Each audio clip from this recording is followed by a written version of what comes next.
Répondu public, il y a peut-être des questions. Il vous reste 9 minutes. On y va. Bonsoir. Bonsoir. J'enlève le masque. Oui, le masque. On habite au chemin de Chazard. Oui. Et vous devez sûrement savoir pourquoi on est là un petit peu aujourd'hui. Vous êtes monsieur, pardon? Monsieur Froger. Froger, d'accord. C'est ça. Et on s'est vu. Oui, tout à fait. Voilà. Et on a appris un petit peu par hasard qu'il y avait un terrain qui avait été rendu constructible juste derrière chez nous.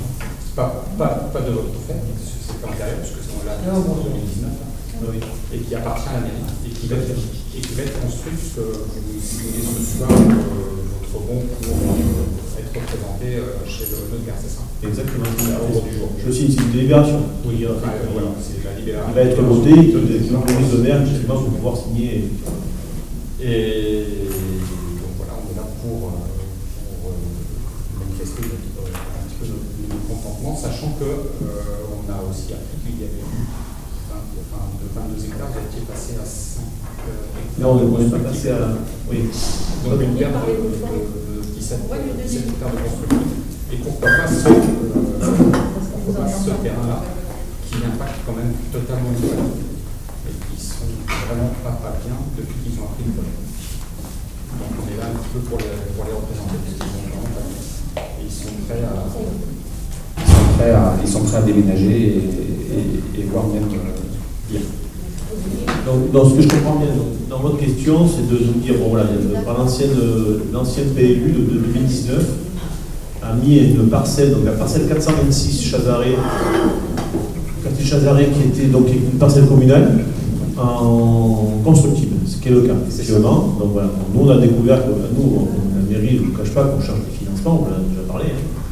Donc quand on a vu qu'il y avait ce terrain qui était constructible, et bien de suite, quand on nous a interpellé pour nous dire si on était vendeur, effectivement la mairie, si elle a des terrains constructibles pour rentrer des financements, le but du jeu, je pense, c'était de le vendre. Je m'adresse un petit peu sous le contrôle de. Pas forcément, c'est pour faire la réserve foncière. Si on avait eu un pépin à un moment donné, qu'on avait besoin de financement, on avait ce terrain en réserve.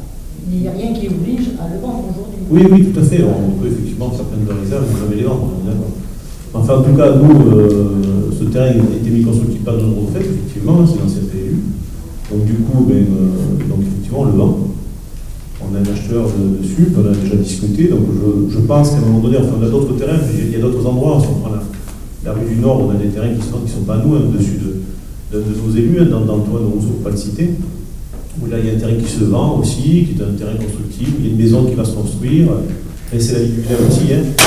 Alors après je comprends votre désarroi parce que vous pensiez que toute la forêt finalement. On ne pensait pas, c'était naturel boisé, jusqu'à qu'on apprenne que ce terrain avait été déclassé en constructible directement, en fait, en 2019, sans qu'on s'en aperçoive. Voilà. Si je peux le dire, c'est le seul terrain qui est passé en constructible parce qu'il appartenait à la mairie et que ça permettait d'avoir une réserve. Et que la mairie, elle pouvait décider quand elle en avait besoin. C'est quand même une réserve. Aujourd'hui, vous voyez bien que de 2019, il n'y avait aucun projet dessus.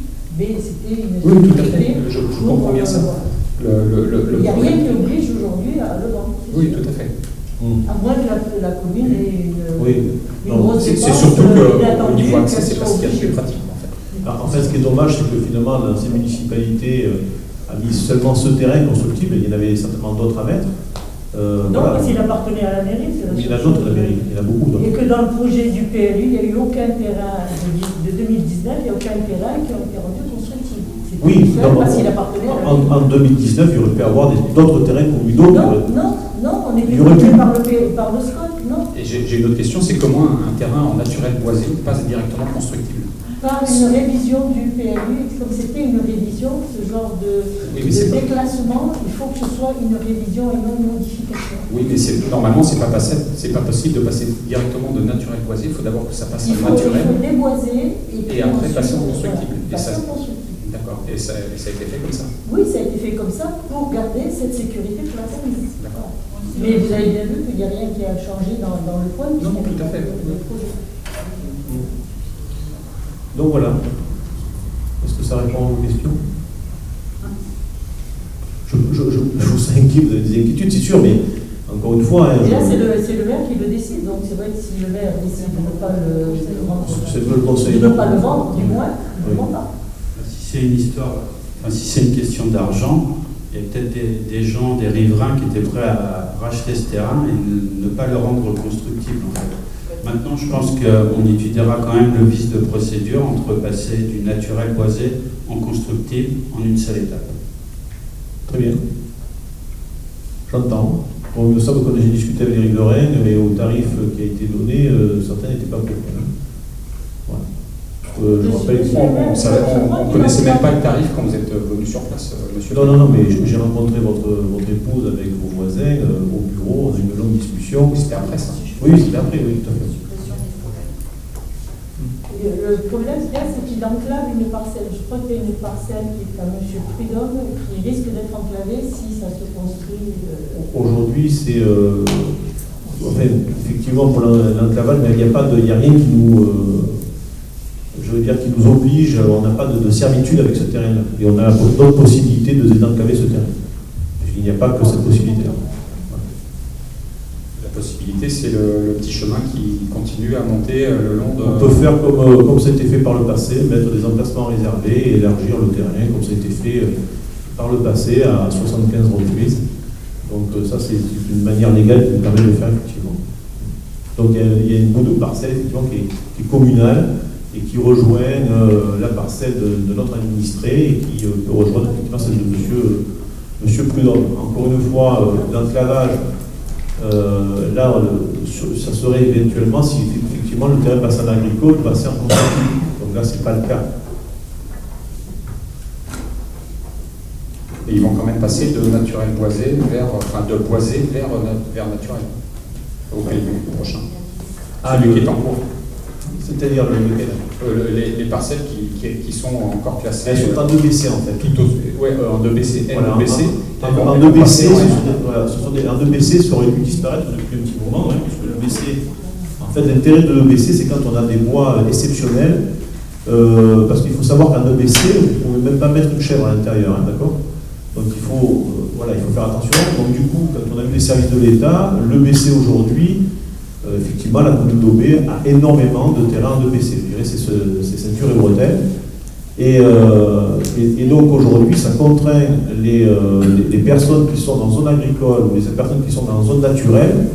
Ils ne peuvent, quand je dis rien faire, on ne parle même pas de construction, parce qu'en théorie, ils ne pourraient même pas débroussailler. Donc aujourd'hui, ce n'est pas le cas.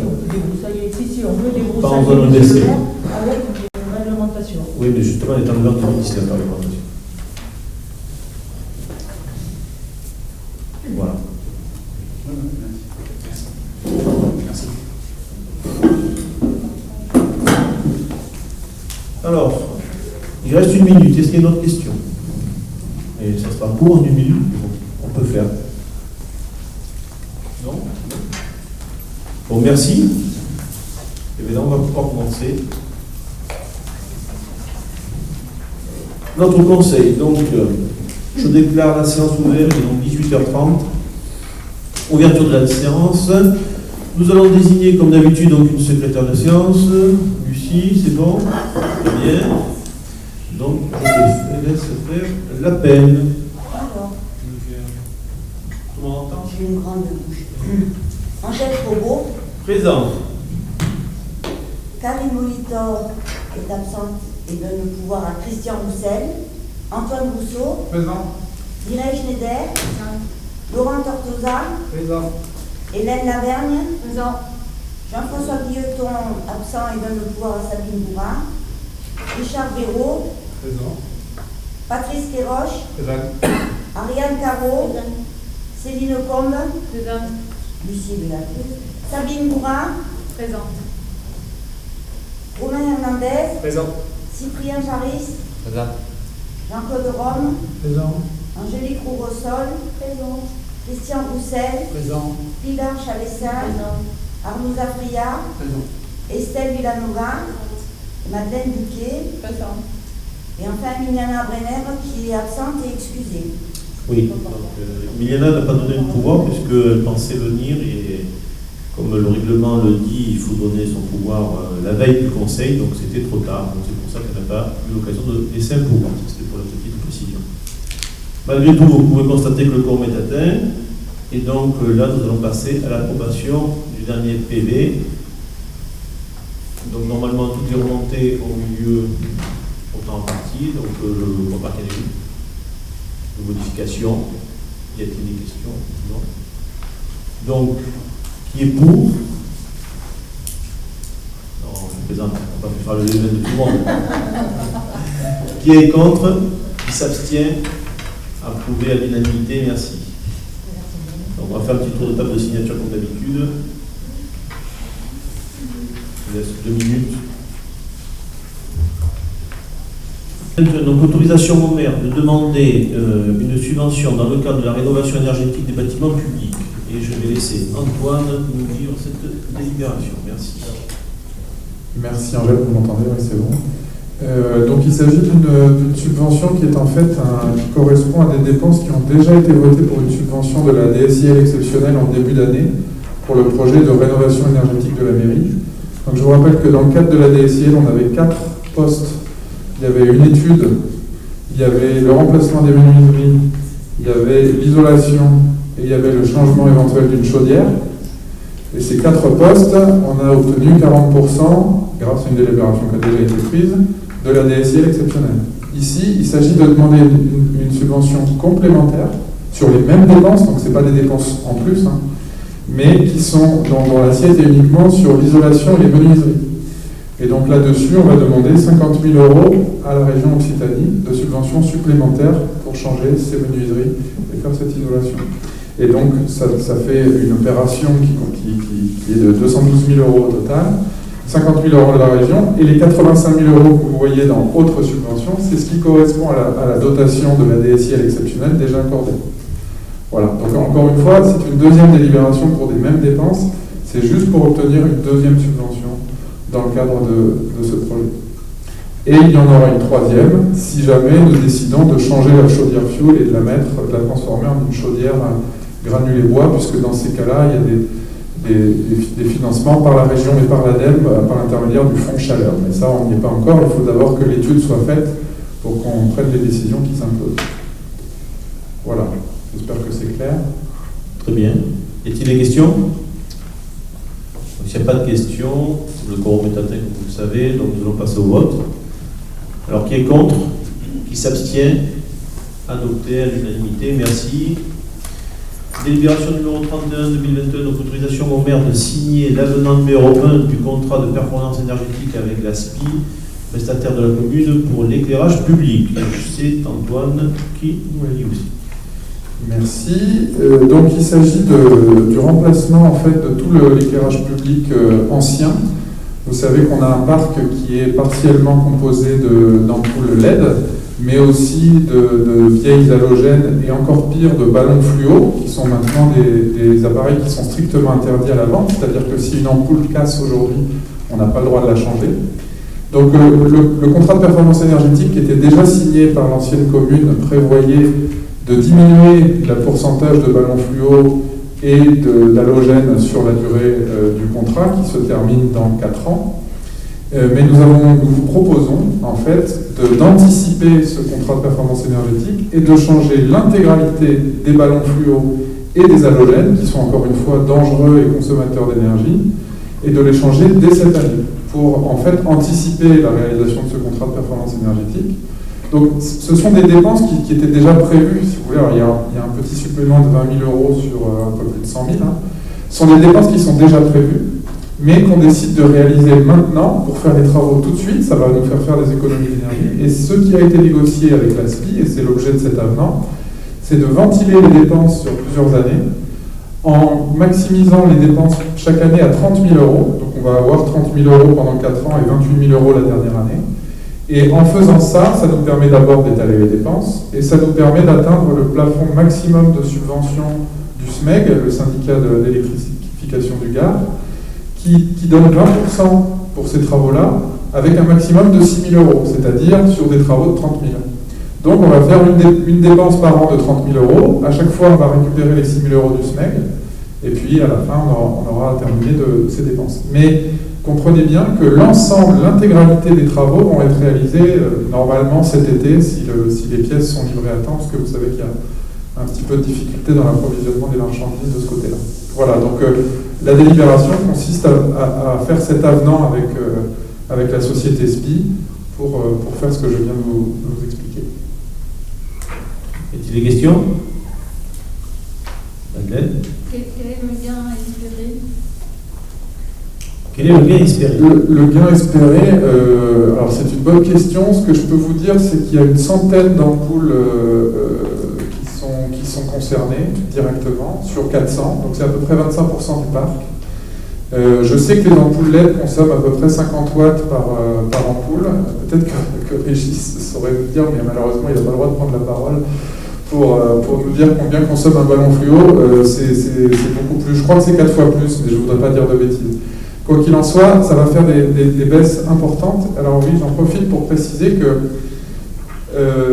ce sont des baisses de consommation donc, qui vont engendrer des économies, mais en plus, on va pouvoir ajuster les abonnements qui correspondent sur les différentes armoires, et y compris sur les abonnements, on va faire des économies. Donc c'est une double économie d'une certaine façon, parce que vous avez un compteur chez vous, hein, c'est comme si vous baissiez vos consos, vous allez non seulement baisser vos consos, mais votre abonnement de 9 kg par exemple, vous allez le passer à 6. Nous, on va faire la même chose aussi. Donc, au total, rien que sur les abonnements, ça je peux vous le dire, c'est plusieurs milliers d'euros par an d'économie, sans rien faire, sans éteindre une lampe, d'accord ? C'est plusieurs milliers d'euros d'économie par an. Et sur la consommation, je dirais que c'est à peu près du même ordre de grandeur, mais je ne saurais pas vous dire précisément, je pourrais vous le dire une prochaine fois. Y a-t-il d'autres questions? Bon, plusieurs milliers de règles sur d'abonnement, pour info, c'est aux alentours des 3 000 euros par an. C'est pas négligeable. Donc du coup, délibération, donc 31 donc autorisation au maire de signer donc, cet avenant, on vient de vous proposer, qui est contre, qui s'abstient, adopté à l'unanimité, merci. Donc délibération numéro 32-2021, donc autorisation au maire de demander un arrêté complémentaire d'autorisation concernant la portée à connaissance de l'adduction d'eau potable du champ captant de l'Hiverna, et c'est Laurent qui va le lire. Merci. Je suis là. Vous m'entendez? Allô? C'est bon? Donc je vais essayer d'être rapide parce que je sais qu'il y a des amateurs de football ce soir. Donc, pour cette délibération, la commune a souhaité régulariser le captage d'alimentation en eau potable de la commune destinée à la consommation humaine. Donc, il s'agit d'augmenter le débit des forages afin de limiter les coupures et permettre la fourniture en eau potable, notamment en période estivale. On n'empêchera pas les fuites, mais déjà on pourra fournir un peu plus d'eau, un peu plus de capacité en eau. Donc, de tous les administrés usagers du réseau d'eau et de la commune. Donc, pour ça, différents essais de pompage ont été effectués par la société Imagéo à l'automne dernier, afin de connaître la capacité réelle des forages. Donc, pour rappel, on a 4 forages, donc un piézo-mètre, pardon. Donc, les 3 autres forages fonctionnent simultanément. Et suite à ces essais de pompage, nous avons pu déterminer les capacités réelles de pompage que l'on pouvait faire et avoir. Et donc, on voudrait faire cette délibération pour qu'on ait l'autorisation de pomper donc, un débit de 62 mètres cubes heure, soit 1240 mètres cubes jour pour les jours de pluie. Donc, le volume des prélèvements demandés doit être porté à 3330 000 mètres cubes par an. Voilà. Avez-vous des questions? Pas de questions? Bon, très bien, on passe au vote alors. Oui, non? Bon, très bien. J'attends, sinon. Alors, qui est contre, qui s'abstient? Adopté à l'unanimité, merci. Donc, la délibération suivante, la numéro 33-2022, donc autorisation au maire à signer le bulletin de souscription part de capital au sein de la SCIC Enerpop LR. et c'est Antoine qui va nous la lire. Merci. Promis, après j'arrête. Bon, voilà. Et je vais essayer de ne pas être trop long parce que j'ai bien compris que Laurent trouvait que je parlais trop. Donc, il s'agit de passer la commune auprès d'un fournisseur d'électricité renouvelable. Et alors, je voudrais préciser les choses parce que ça se fait en deux temps. Il y a d'une part le fait que donc, M. le maire a décidé d'abonner la mairie et l'école chez ce fournisseur d'électricité qui a été choisi puisqu'il est à la fois 100% renouvelable et qui dispose d'un statut de SIC, comme vient de le dire Angèle, c'est-à-dire une société coopérative à intérêt collectif. Et donc, qui permet à ses adhérents, en fait, à ses clients, pardon, de devenir justement adhérents, de devenir sociétaires. Et donc, c'est l'objet de la délibération de ce soir, puisque pour changer de client, de fournisseur, on n'avait pas besoin de faire une délibération. Mais en revanche, ce soir, il s'agit de prendre des parts sociales auprès de la SIC Enercop, l'un de notre client. Et c'est pour cela que l'on fait cette délibération. Et donc, il est proposé de prendre 3 parts de 100 € chacune, donc 300 €. Et donc, ça va permettre à la commune d'Aubé de siéger à l'Assemblée Générale de cette société et le cas échéant, de pouvoir influer d'ailleurs sur les décisions qui seront prises, y compris au niveau des prix pratiqués en termes d'électricité.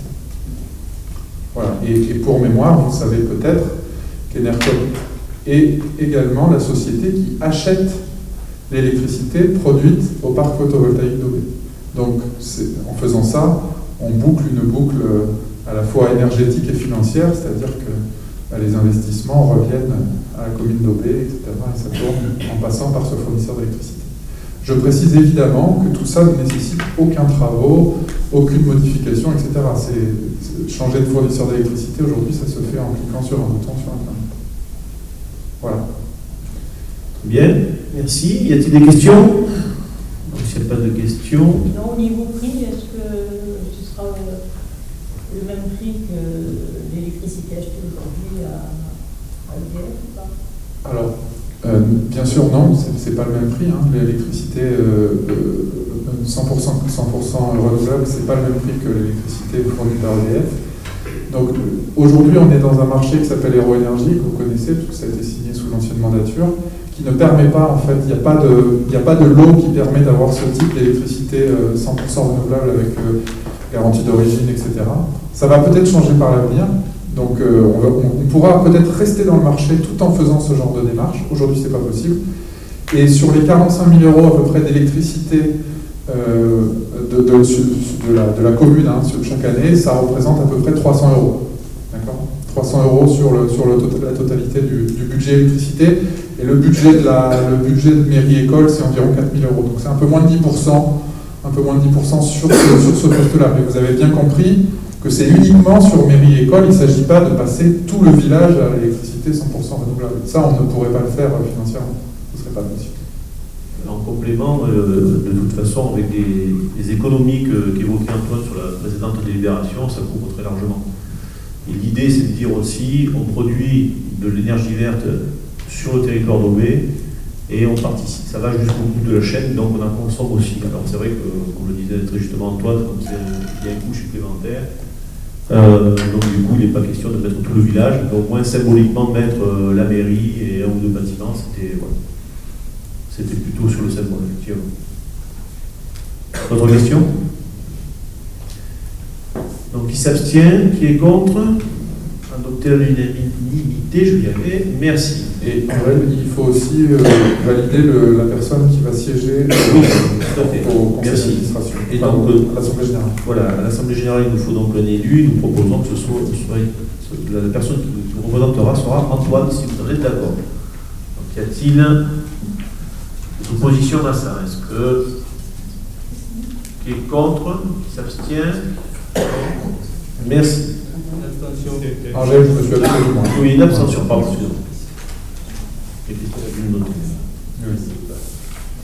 Très bien, merci. Donc on passe à la délibération suivante. Donc c'est la délibération numéro 34/2021, autorisation au maire de signer un acte notarié pour la cession d'une parcelle communale cadastrée section B numéro 29-25. Donc il s'agit d'une parcelle qui se trouve en zone artisanale. Donc, monsieur Yvan Vidal donc, a pour projet de réaliser des locaux commerciaux et des hangars. Donc, il souhaite acquérir la parcelle cadastrée section B, numéro 2925, chemin de Saint-Exupéry. Donc, cette parcelle communale d'une superficie d'environ 1987 m². Donc, a été évaluée par les domaines à 133 000 euros. Monsieur Vidal a accepté d'acquérir ce foncier au prix de 140 000 euros. Et donc, s'il y a des questions, je les prends. S'il n'y a pas de questions, donc je demande au conseil donc de m'autoriser à signer ce compromis de vente. Donc, qui est contre? Qui s'abstient? Adopté à l'unanimité. Merci.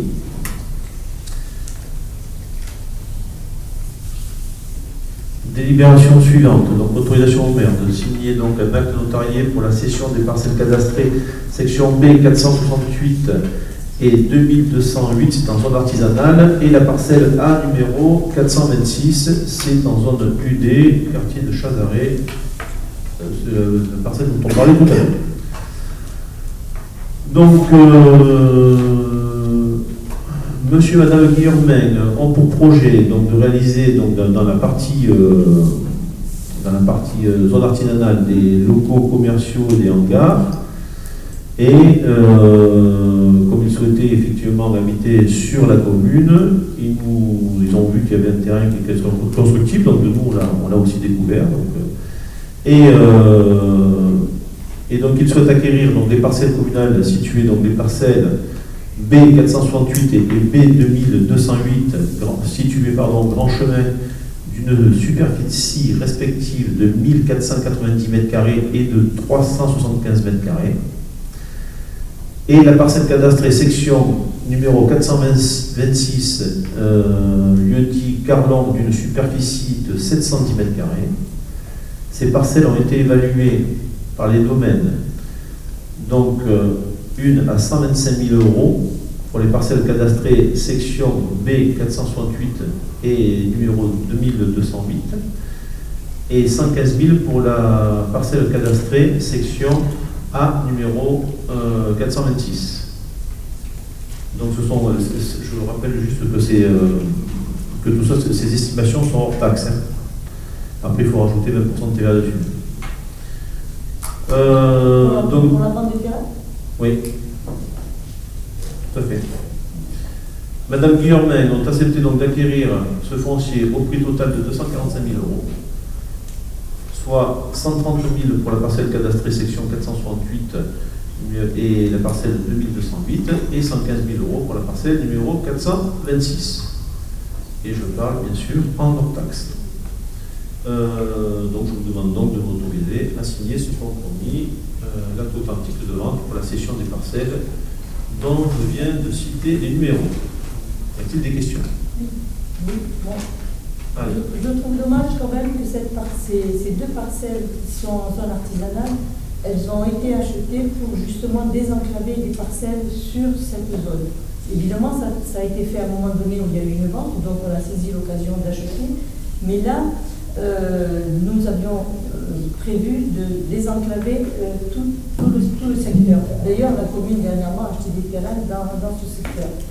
Donc il y avait cet avantage de désenclaver les parcelles et en même temps de ne faire qu'une seule sortie sur la départementale, qui est une départementale très dangereuse quand même. Donc je trouve que c'est dommage d'abandonner ce projet qui quand ces parcelles ont été achetées, qui était prévu pour du désenclavement et de la sécurité, et d'aujourd'hui vendre ça, automatiquement ça va enfermer tout le monde. Absolument pas. Donc d'une part, si. Absolument pas, puisqu'on a l'autorisation. Oui, on a l'autorisation, mais c'est non, pas mais, pour ça. Non, en fait, non, mais on parlait surtout du projet de Madame Pereira qui était à côté, je comprends. C'est pas seulement le projet de Madame Pereira, c'est simplement le seul endroit où ils pouvaient à l'époque faire une sortie sur la départementale, c'était à cet endroit-là. Ouais, mais aujourd'hui ça a changé, on peut le faire dans notre domaine. Oui, mais c'est pas pour ça qu'on a enlevé la dangerosité et les problèmes qu'il y a. Ça, c'est les services de l'État qui nous accompagnent, qui seront. C'est dommage de ne pas se servir de l'antériorité des choses. La question suivante, c'est à quoi ça sert? Oui, et ensuite, est-ce que vous avez un projet pour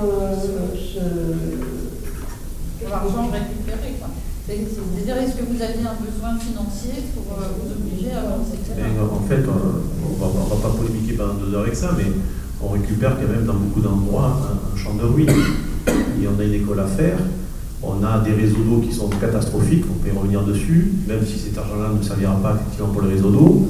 On a des bâtiments communaux qui sont dans un état minable.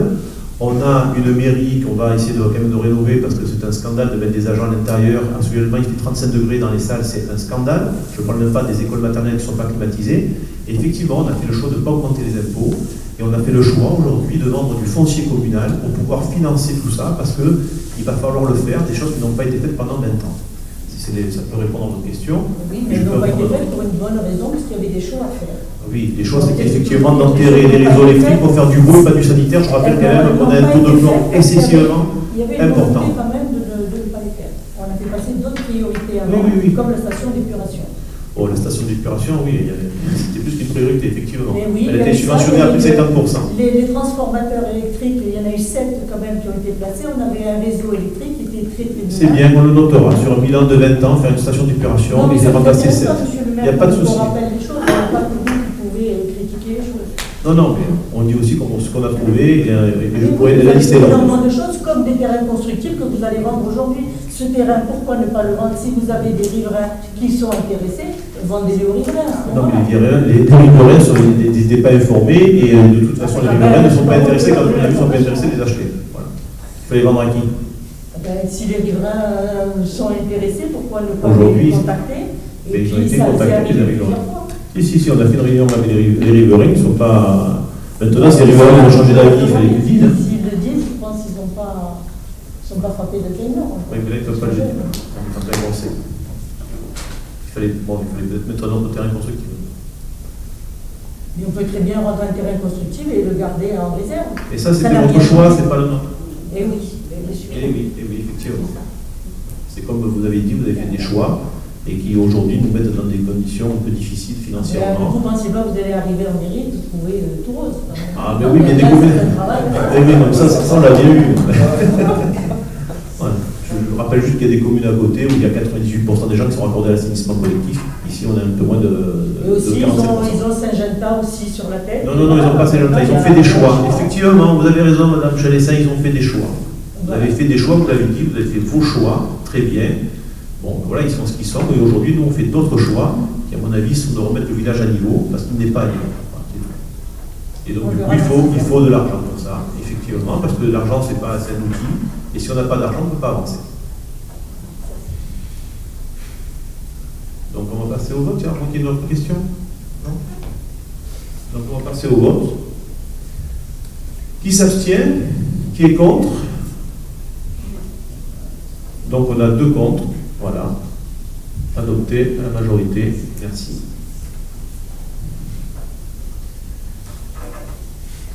Donc, délibération suivante. Délibération numéro 36-2021. Modification de la régie de recettes, service location et festivités. C'est Christian qui va nous faire ça. D'accord. Il s'agit de la modification de l'acte constitutif de la régie de recettes créée en délibération numéro 83 du 10 décembre 2020. Cette régie a été créée pour le paiement par carte bancaire pour les administrés des recettes photocopie fax, recettes spectacle, fêtes votives, marché de Noël, location de salle communale. Les photocopies fax, compte tenu de leur faible coût, sont réglées en espèces et on nous demande de limiter au maximum ce type de transaction. En conséquence, les produits en résultant étant peu élevés, il est proposé à l'Assemblée de supprimer de la régie leurs recettes afin de se conformer à l'objectif qui est, rappelons-le, de réduire les paiements en numéraire. Vu l'avis conforme du comptable public assignataire du 4/6/2021.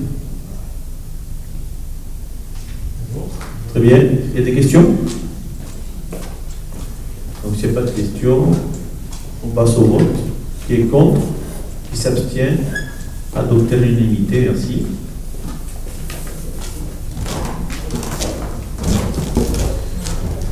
Là. Donc, du coup, le conseil étant l'ordre du jour étant épuisé, je vais vous passer des informations du maire.